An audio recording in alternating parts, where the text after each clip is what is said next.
കനലിൽ ചുട്ടെടുത്ത മീൻമുട്ടയാകട്ടെ ഇന്നത്തെ താരം. കഴുകി വൃത്തിയാക്കിയെടുത്ത മീൻമുട്ട കുരുമുളകും ഉപ്പും മാത്രം ചേർത്ത് വട്ടയിലയിൽ പൊതിഞ്ഞെടുക്കുന്നു.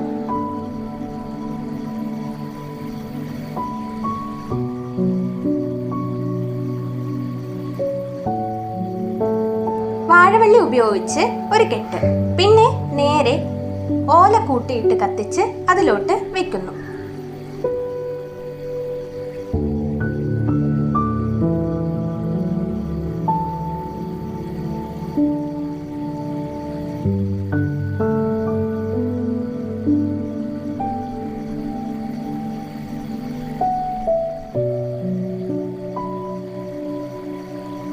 തീയിൽ ചുട്ടെടുത്ത മീൻമുട്ട വാഴയിലയിൽ വെക്കുന്നു, പൊതി അഴിക്കുന്നു. കാഴ്ചയിൽ വലിയ ഭംഗിയൊന്നുമില്ലെങ്കിലും രുചി പറഞ്ഞറിയിക്കാൻ പറ്റാത്തതാണ്.